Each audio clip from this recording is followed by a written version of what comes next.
I want to look at some more topics as far as corporations are concerned. In this video, we're going to look at dividends, both cash and stock splits, as well as our EPS, or earnings per share. The first thing we're going to look at are dividends, and what a dividend is the corporation's distribution of cash or stock. So it is moving that income and distributing that back out to the owners of the company. When we look at cash dividends, there are different things that have to be in place before we can issue a cash dividend. Some of those things is that we have to have retained earnings. If we do not have money in our retained earnings account, then we cannot issue a cash dividend.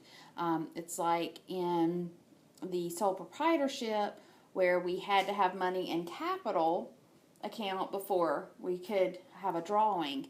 That's kind of what we're looking at with cash dividends as well. We also have to have an adequate amount of cash. We can't pay out cash if we don't have cash. And the last thing that has to happen is the board of directors has to declare a dividend. If it does not declare a dividend, then there is not going to be any type of cash dividend out there. So those are some of the things that we look at there as far as what has to be in place for those cash dividends to happen. Now, we do have 3 dates that are involved with cash dividends, as well as with some of our stock dividends. We'll have 3 dates as well. The first date that we're going to have is the date of declaration. This is the date where the board of directors formally declares, which means they authorize the cash dividend, and they make an announcement to the stockholders that they are going to be getting a dividend. The second date is the date of record. With the date of record, there are no journal entries involved with date of record. This is just when the company is determining, okay, who actually owns the stock.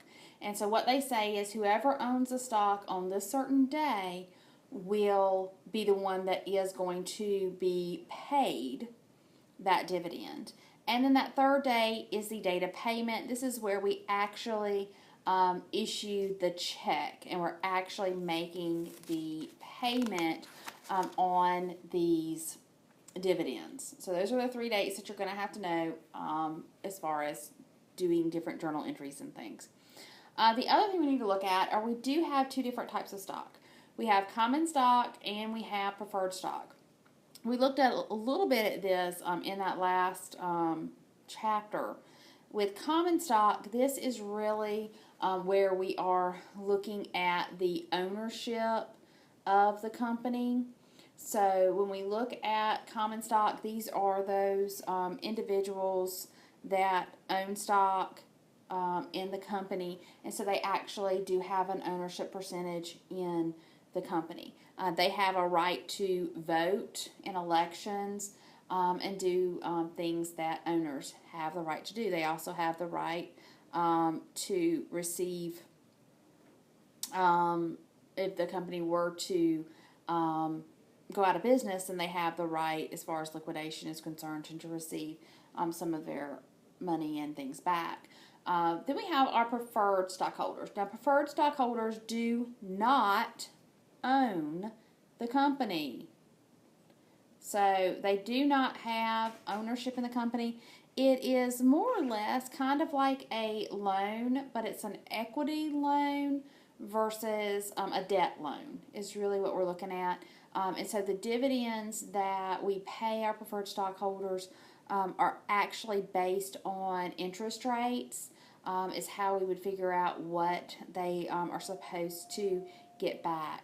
Now, with these different types of stock, the preferred stockholders do have preferences. And what that means is that the preferred stockholders will get paid dividends before the common stockholders get paid their dividends. So preferred stockholders do have a preference there. as to getting paid their dividends. They also have preferences when the company does liquidate, they get their money back first. So that's kind of some of the preferences that those preferred stockholders actually would have. With this, we do have to allocate dividends between preferred stockholders and common stockholders once they are declared, because those preferred stockholders do get those dividends first. So we have to figure out what we actually owe our preferred stockholders. Now, with the preferred stockholders, there can be two different types of stock. You could have cumulative preferred stock. With cumulative preferred stock, the money is going to accumulate, which means if they do not get paid their dividend this year, the amount will carry over to next year. If they don't get paid next year, then the amount for the last 2 years will carry forward to that third year. And they have to receive all of their dividends before the common stockholders can receive any money at all. If you have a non-cumulative preferred stock and the company decides to not declare dividends, then you lose. You don't get your money because it's not cumulative, which means that if they don't pay dividends, you don't get any interest, you don't get any money.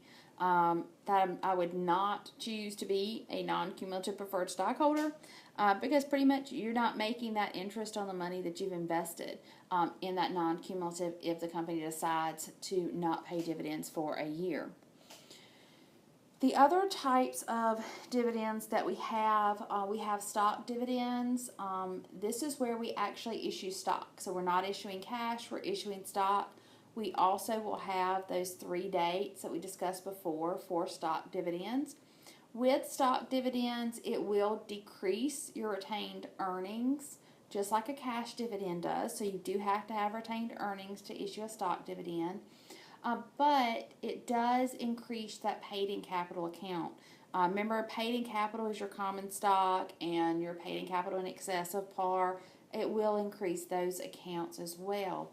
And so what that does is that the ownership percentage is actually going to stay the same in the company because even though, let's say you had 10%, when they issue a stock dividend, you're still going to have 10% at the end of that period of time.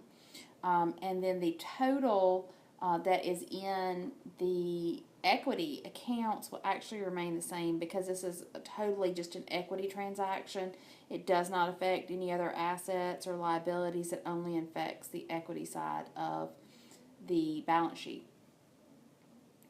We do have small stock dividends as well as large stock dividends. A small stock dividend is a dividend that is less than 20 to 25%, and then a large stock dividend is greater than the 25%, and they will actually be accounted for very differently as far as your journal entries are concerned, whether they're small or large. We are going to focus on the small stock dividends in this class.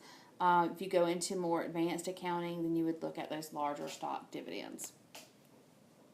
Another item that we look at in this chapter are stock splits. Stock splits are where we simply are issuing more shares. So you will hear the terms like a 4-for-1 stock split. And really what this is doing is it is saying that you are going to be getting 4 shares for every 1 share that you have right now. So where if you had 100 shares at the beginning, you would actually be issued, you would turn that back in and you'd be issued new shares, and you would actually have a total of 400 shares after the stock split. So it is where we issue more shares. With that issuance of more shares, we actually will have a reduction in the par value or the stated value. And it is based in proportion to what that ratio you had was.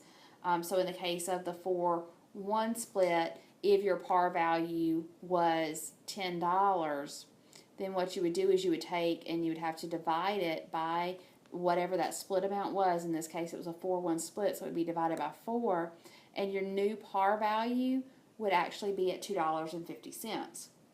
And so that's how we look at with stock splits and looking at, we are issuing more shares, but we do have a reduction in par value. So the overall value that we have for stock would stay the same.